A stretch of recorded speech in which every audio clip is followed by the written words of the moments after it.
Tadepalli RBI BA కార్యాలయంలో RBI BA రాజకీయ శిక్షణ తరగతులు ప్రారంభమయ్యాయి. ఈ కార్యక్రమంలో నాయకులు డాక్టర్ దేవి ప్రసాద్, డాక్టర్ బి యశ్వంత్, అంబేద్కర్ సుదర్శనం, గుర్రం రామారావు తదితరులు పాల్గొన్నారు. అనంతరం వారు మాట్లాడారు. జనవరి 24వ తారీఖు ఉదయం 11 గంటల నుంచి ఇక్కడ రిపబ్లికన్ పార్టీ ఆఫ్ ఇండియా మరి తాడేపల్లి ఆఫీసులో ఆర్పీఐ పార్టీ తరఫున కార్యకర్తలకి, నాయకులకి, అలాగే యువకులకి రాజకీయ శిక్షణ తరగతులు అనేటటువంటి కార్యక్రమాన్ని ఇక్కడ నిర్వహిస్తున్నాం. ఇది 2 రోజుల కార్యక్రమం, 4 సెషన్స్లో జరుగుతుంది. ఇప్పుడు ఉదయం సెషన్ అయిపోయింది, లంచ్ తర్వాత ఈవినింగ్ సెషన్ ఉంటుంది.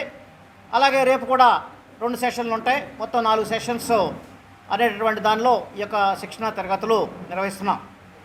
దీని యొక్క ప్రధాన ఉద్దేశం ఏంటంటే సామాజిక న్యాయం మీద ఎలా పోరాడాలి, దాన్ని సామాజిక న్యాయం సాధించాలంటే ఏం చేయాలి, అలాగే రాజకీయ చైతన్యం ఎలా రావాలి ప్రజల్లో అనేటటువంటి దాన్ని అవగాహన పెంపొందించడానికి మరి ఈ యొక్క రాజకీయ శిక్షణ తరగతులు తెలియజేస్తున్నాం. అలాగే ప్రజాస్వామ్యం ఎలా బలోపేతం చేయాలి అంటే 3 అంశాలు ప్రధానమైనటువంటి సామాజిక న్యాయం, ప్రజాస్వామ్య బలోపేతం, రాజకీయ చైతన్యం అనేటటువంటి ప్రధానమైనటువంటి 3 లక్ష్యాలతో ఈ యొక్క రాజకీయ శిక్షణ తరగతులు అనేటువంటి మేము ఇక్కడ నిర్వహించడం జరుగుతుంది.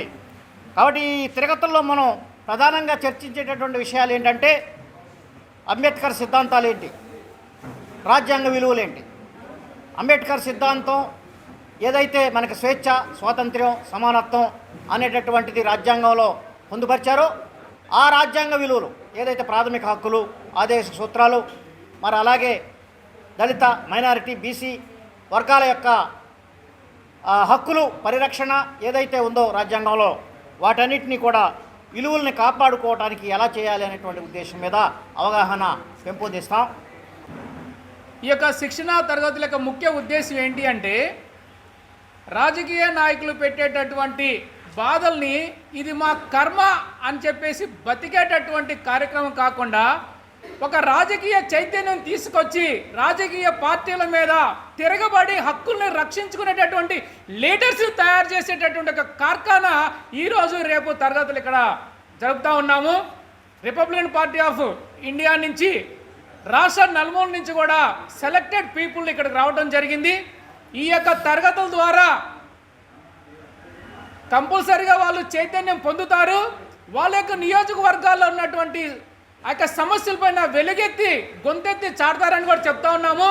ఈ యొక్క నియోజకవర్గంలో లోకేష్ గారు అండర్ డ్రైనేజ్ అని మాట్లాడుతున్నారు, కానీ కనీసం ఈ యొక్క నియోజకవర్గంలో ఎన్ని గ్రామాలకి త్రాగునీరు లేదో ఆయనకు తెలుసా అని అడుగుతా ఉన్నాం. ముందు త్రాగునీరుని ఇవ్వండి, మౌలిక సదుపాయాలు కలగజేయండి, ఆ తర్వాత మీరు చెప్పేటప్పుడు అండర్ గ్రౌండ్ గురించి మాట్లాడండి అని ఈ యొక్క మీటింగ్ ద్వారా కూడా లోకేష్ గారికి మేము చెప్తా ఉన్నాం. ఈ శిక్షణ ద్వారా మరింతగా రాబోయే స్థానిక సంస్థల ఎన్నికలలో ఆర్పీఐ పార్టీ తప్పనిసరిగా పోటీ చేస్తుంది. ఈ పార్టీ ఏ ఒక్క మనువాద పార్టీలకి వ్యతిరేకంగా పనిచేస్తుంది తప్ప వాళ్ళతో లాలుచిపడి పనిచేసే సందర్భం అనేది ఈ పార్టీ చేయదు. ఈ పార్టీ యొక్క ప్రచారానికి మీడియా సహకారం అందించి ఈ రాజకీయ శిక్షణా తరగతుల ద్వారా అన్ని ప్రాంతాల్లో కూడా ఇలాంటి కార్యక్రమాలు నిర్వహించి మరింతగా పార్టీని ప్రజల్లోకి తీసుకువెళ్ళడానికి పార్టీ కంకణం కట్టుకుంది. ఈ సందర్భంగా మీడియా సహకారాన్ని మేము కోరుచున్నాం. జై భీమ్.